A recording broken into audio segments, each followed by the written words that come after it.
اعوذ باللہ من الشیطان الرجیم بسم اللہ الرحمن الرحیم۔ محترم ناظرین، عجائب القرآن کے ایپیسوڈ 6 میں آپ کا خوش آمدید۔ آج ہم جانتے ہیں وہ کون سے 70,000 مردے تھے جو دوبارہ زندہ ہو گئے۔ یہ حضرت حزقیل علیہ السلام کی قوم کا ایک بڑا ہی عبرت خیز اور انتہائی نصیحت آمیز واقعہ ہے، جس کو خداوند قدوس نے قرآن مجید کی سورہ بقرہ میں بیان فرمایا ہے۔ بنی اسرائیل کی ایک جماعت جو حضرت حزقیل علیہ السلام کے شہر میں رہتی تھی، شہر میں طاعون کی وبا پھیل جانے سے ان لوگوں پر موت کا خوف طاری ہو گیا، اور یہ لوگ موت کے ڈر سے سب کے سب شہر چھوڑ کر ایک جنگل میں بھاگ گئے اور وہیں رہنے لگے۔ تو اللہ تعالیٰ کو ان لوگوں کی یہ حرکت بہت ہی زیادہ ناپسند ہوئی، چنانچہ اللہ تعالیٰ نے ایک عذاب کے فرشتے کو اس جنگل میں بھیج دیا، جس نے ایک پہاڑ کی آڑ میں چھپ کر اس زور کی چیخ مار کر بلند آواز سے کہا کہ تم سب مر جاؤ۔ اس بھیانک چیخ کو سن کر بغیر کسی بیماری کے اچانک یہ سب کے سب مر گئے، جن کی تعداد 70,000 بتائی جاتی ہے۔ ان مردوں کی تعداد اس قدر زیادہ تھی کہ لوگ ان کے کفن دفن کا کوئی انتظام نہیں کر سکے، اور ان مردوں کی لاشیں کھلے میدان میں بے گور و کفن 8 دن تک پڑی رہیں، یہاں تک کہ یہ لاشیں سڑنے لگیں اور بے انتہا تعفن اور بدبو سے پورے جنگل بلکہ اس کے اطراف میں بدبو پھیل گئی۔ کچھ دنوں بعد حضرت حزقیل علیہ السلام کا اس جنگل میں سے ان لاشوں کے پاس سے گزر ہوا، تو اپنی قوم کے 70,000 انسانوں کو اس موت ناگہانی اور بے گور و کفن لاشوں کی فراوانی دیکھ کر رنج و غم سے ان کا دل بھر آیا۔ آپ دیدہ ہو گئے اور اللہ تبارک و تعالیٰ کے دربار میں دکھ بھرے دل سے گڑ گڑا کر دعا مانگنے لگے کہ یا اللہ، یہ میری قوم کے افراد تھے جو اپنی نادانی سے یہ غلطی کر بیٹھے کہ موت کے ڈر سے شہر چھوڑ کر جنگل میں آ گئے۔ یہ سب میرے شہر کے باشندے ہیں، ان لوگوں سے مجھے انس حاصل تھا اور یہ لوگ میرے دکھ سکھ میں شریک رہتے تھے۔ افسوس کہ میری قوم ہلاک ہو گئی اور میں بالکل اکیلا رہ گیا۔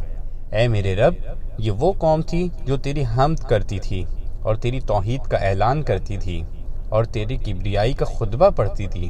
آپ بڑے سوز دل کے ساتھ دعا میں مشغول تھے کہ اچانک آپ پر یہ وحی اتر پڑی کہ اے حزقیل علیہ السلام، آپ ان کی بکھری ہوئی ہڈیوں سے فرما دیجئے کہ اے ہڈیوں، بے شک اللہ تعالیٰ تم کو حکم فرماتا ہے کہ تم اکٹھا ہو جاؤ۔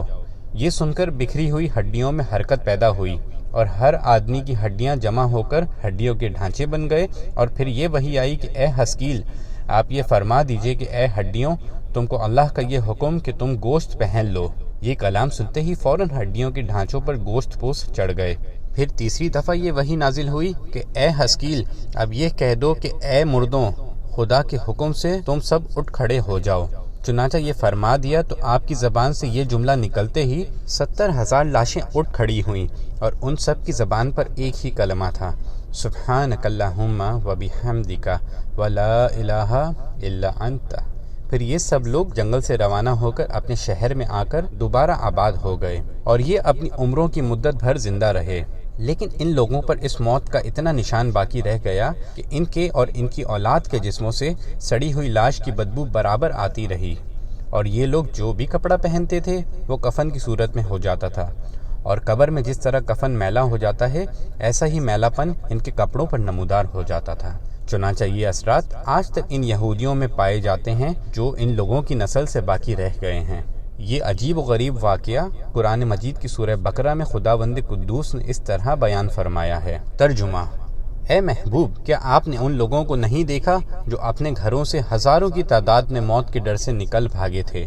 تو اللہ تعالیٰ نے ان سے یہ فرما دیا کہ تم سب مر جاؤ، پھر اللہ تعالیٰ نے انہیں زندہ فرما دیا۔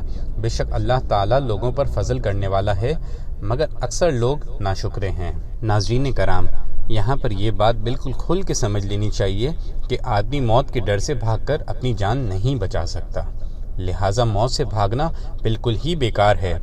اللہ تعالیٰ نے موت کا جو وقت مقرر فرما دیا ہے وہ اپنے وقت پر ضرور آئے گی، نہ ہی 1 سیکنڈ پہلے اور نہ ہی 1 سیکنڈ بعد میں۔